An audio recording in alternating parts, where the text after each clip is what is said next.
Hello, I'm Simon Whistler, you're watching Today I Found Out, and in the video today we're looking at why Mac and Mook surnames often contain a second capital letter.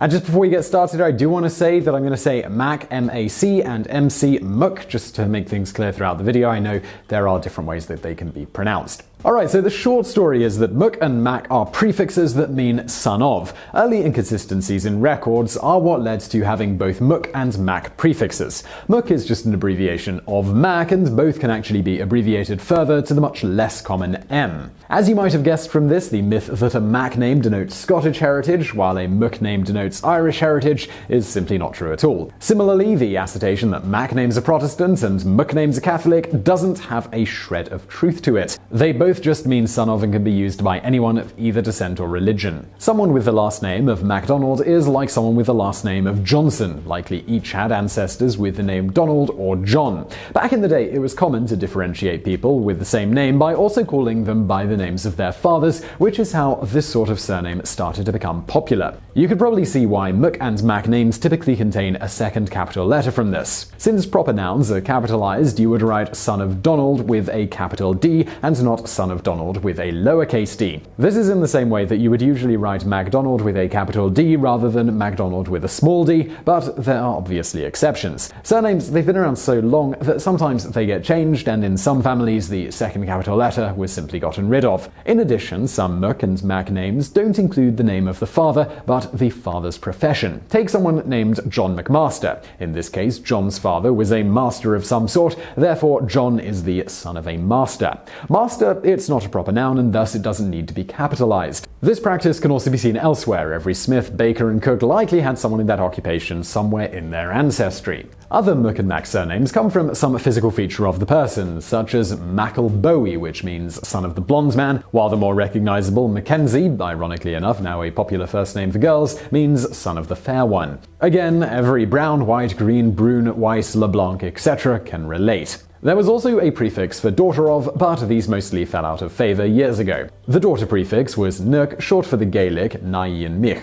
Surnames for women like Nook Donald were fairly popular in the 17th and 18th centuries, but after that there were only a few secluded mentions of them. To a lesser extent, Vuk was used to denote grandson of, so that a person would then have two surnames. Now you might have John MacDonald Vukmaster, but this tradition was never incredibly popular and is not very prevalent today. These surnames, they've gone through a lot of changes over the years. Aside from Mac being shortened to Mook, in some cases the prefix it's been dropped altogether. This happened as Macs and Mooks immigrated to other countries and other parts of their names were changed to be more easily pronounced by the people there. For instance, in several cases, MacDonald became Donaldson. However, it also occurred within Scotland itself. For instance, the name MacGregor was once banned, and the members of the MacGregor clan had to use different names. Eventually, the name was reinstated, but not everyone went back to using it. And now for some bonus facts. In England, surnames started becoming standardized, that is, John Peterson would have a son named William Peterson rather than William Johnson, around the reign of King Henry V.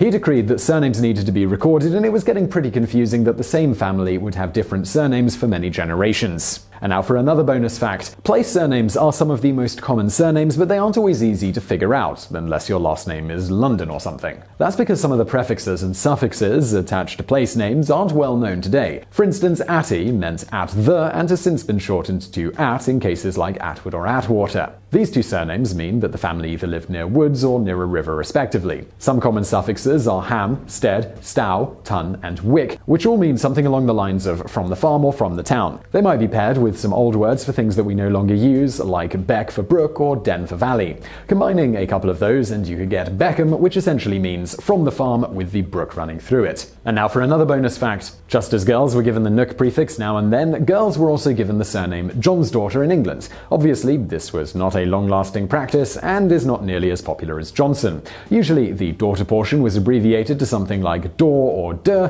to make it easier to spell and to say. So I really hope you found that video interesting. If you did, do give us a thumbs up below. And also, we've got a book recommendation for this episode. It's called Bad Days in History, a gleefully grim chronicle of misfortune, mayhem, and misery for every day of the year. It's a fun read. If you enjoyed the kind of history that we went over in this video, you'll like the book. You can find an Amazon link to it in the description below. Also, let me thank our patrons on Patreon. They help make these daily videos possible by supporting us with a small and totally voluntary financial contribution. If you'd like to help us out, please do head over to patreon.com/TodayIFoundOut. And as always, thank you for watching.